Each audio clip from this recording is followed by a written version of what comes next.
I'm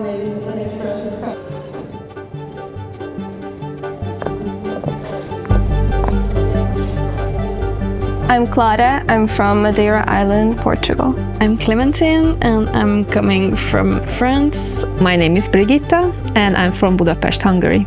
My name is Polina Feddersen, I'm 25 and I'm from Moscow. My name is Anya. I was born in southern Russia. My name is Sofia. I'm from Copenhagen, Denmark. My name is Nis Kongsgaard and I am from Copenhagen. I'm Leonie. I'm half Swiss, half German. My name is Meng Jie and I'm from China. My name is Jan. I'm from Flensburg, which is located in Germany. My name is Nils Frederik and I'm from Odense. My name is Sofia. I'm from Spain, Barcelona, and I define myself as a Catalan.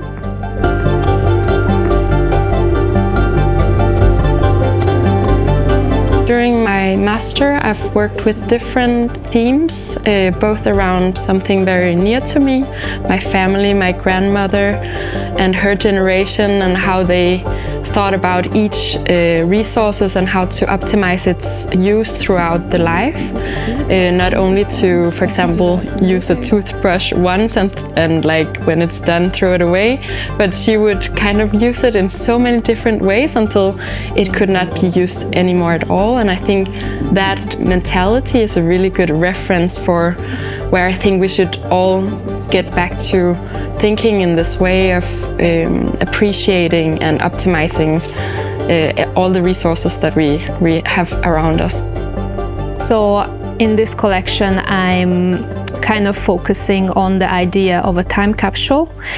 With this project, I'm going back to my childhood memories when I grew up in Transylvania, and there were a lot of myths and fairy tales around me that I grew up with, and I'm inspired by those in terms of storytelling and textures and colors. I mostly buy things secondhand.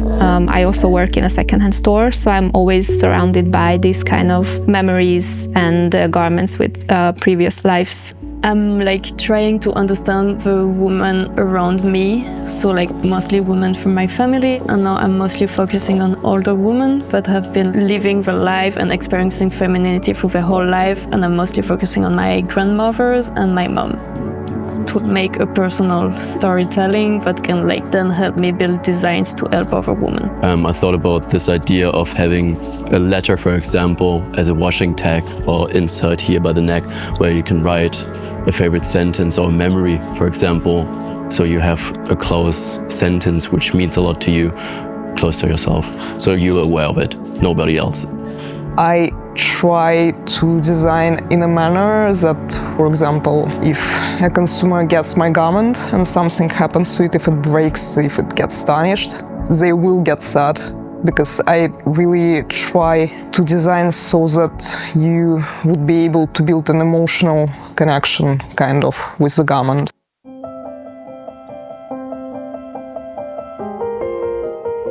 As a designer, I get very much inspired by my background and my cultural identity. So my last project was about superstitions from Madeira Island and the specific ritual that happens once a year in the summer. And I use this technique to reflect some religious motives. I feel like Portuguese culture is highly connected with religion and the church, but I'd see it more as a cultural thing rather than a belief. From me, as a designer, you can expect a surprising dimension to knit. I work with a shadow knit where the motif is changing depending on the angle you look at it from. And these magic textiles and the magic of nature is something I find really interesting and inspiring in my work. I'm a knitter myself, so I'm very concerned with sort of the sensuousness of textile and how it can be a medium for storytelling. I've also been working with regional local manufacturers and for example, a wool mill that shears sheep from the region here in Denmark, and being able to tell that this sweater, for example, was made from this individual sheep, that you can go out and you can say hello and you can meet it and you can sort of have an intimate experience, not just with the garment, but also with sort of the mill and the sheep and every personal being that's behind this actual object. In my current project, I'm focusing on female expression. So I'm studying real women and seeing how they get dressed, how they create a connection to their clothing. And it comes from the research about the bedroom and owning a room, and how like they design this room and bring a lot of identity to themselves. And I'm going to transform that into clothing. If I shall describe myself as a designer in 3 words, it would be loud, fun, and personal. Like expressionate and taking up the space, both in like a metaphoric but also in a physical way. I had a project where I worked with food markets, clothing markets, and worked with the element of like the bags and like the eclectic atmosphere in the market, and also like looked at people who are, I don't know, market sellers, and used this in my project. I think if I had to describe myself as a designer with 3 words, it would be modular, systematic, and nerdy. My main way of working is very much with form giving. That's sort of what really drives me. It's not just something I want for my user, but also something that gives me a lot of joy to be easily able to sort of work with the idea of personality. I'm kind of inspired by Lego in a way, you know, how they do these 3-in-1 sets. I think they're very elegant. They get very minimalist, efficient approaches to creative exploration. If I had to describe myself with 3 words, I would say effortless, disruption, and eclectic. I would like to be an honest designer that make the user feel comfortable with the clothes. So eclectic because like every person is a different word, and then effortless because I feel like it needs to be easy and like you need to feel comfortable with what you're wearing. There is a connection between storytelling and craftsmanship, because storytelling, it can be about maybe a personal story, but it's always connected the story with the fabrics you use or with the details you apply. I focus on invite people to interpret the garment, then the garments allowed to be redefined by the users. Also, I create like a material innovation and emotional connection to transform the garment into the personal stories.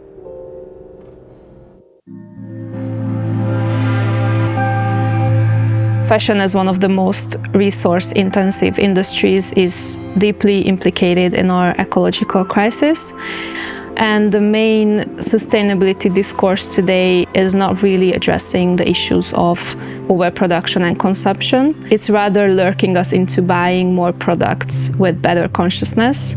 In my practice, sustainability is rooted in extending the life cycle of materials. I often work with secondhand textiles and discarded garments. I focus on creating pieces that feel unique, emotionally durable, and designed to be kept for a long time. I think it's important to talk about sustainability and what it actually means today, because I think there's a big misconception about what is sustainability in fashion. And I think it's really important to understand that each individual have to consume less. That's the only way we can be more sustainable as a whole. We actually have to take action to each one of us take responsibility for consuming less and buying less. I think I work with sustainability in several ways. My past project, I collaborated with Strasbourg, that it's a recycling company here in Denmark, and I just focused on using already existing materials. And when you create a bond with a garment or an object, it's really hard to just throw it away. I worked with sustainability throughout cultural representation and mostly amplifying different perspectives of good taste and showing how our perspective of taste is very culturally based, and that there is no like universal rule of what good taste is or looks like. I'm more invested into the emotional sustainability concept. I sincerely believe that you cannot really design for an abstract user. I would rather design for a character who I know enjoys certain media, a very certain kind of lifestyle and leisurely activities. And in this way, I think it's easier to target real living people who would value your design. I feel like for me, sustainability is not about like using better materials. It's more about rethink how we perceive and how we can interact with the clothing. So I approach it through like personal values and storytelling, and like make sure that garments are not just about objects. It's more about something that can develop with the user over time. You could say my primary angle is modularity, because it, like by itself, it offers a lot of sustainable options in terms of repairing and replacing broken things. You could divide a garment and sort of not have to repurchase the entire thing once it breaks. And if you're not happy with how it looks, you can also just adjust smaller things.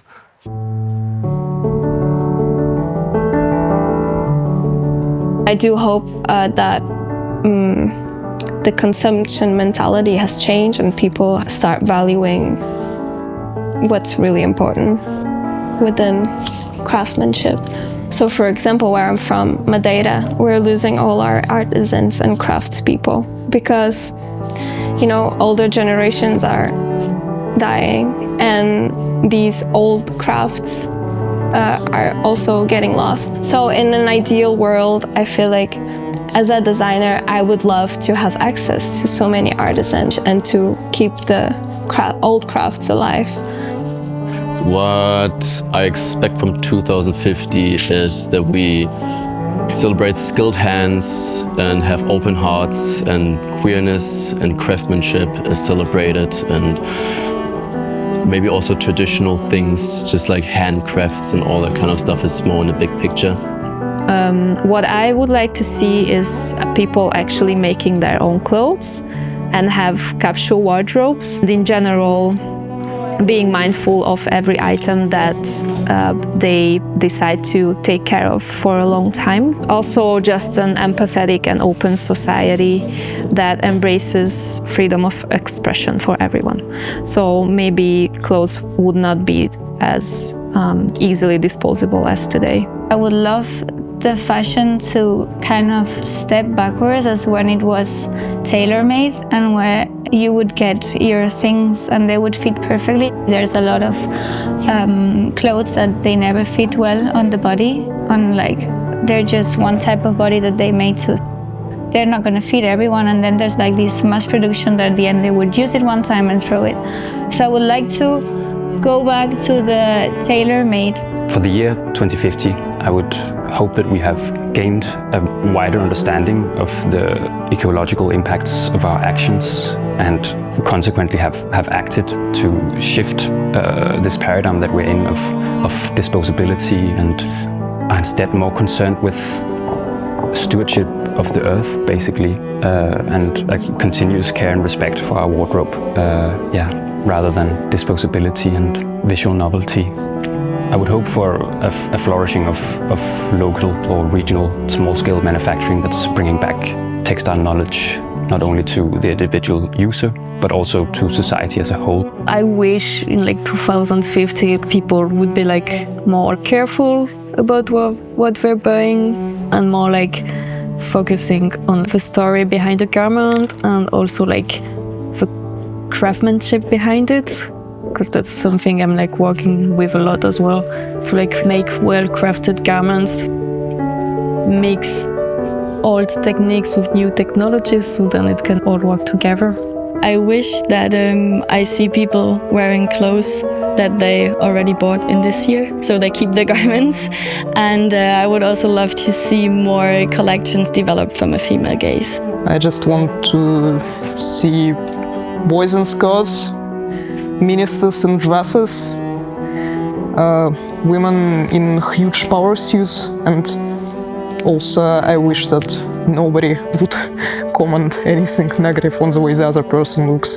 I think by 2050, I hope the fashion is not about like overproduction.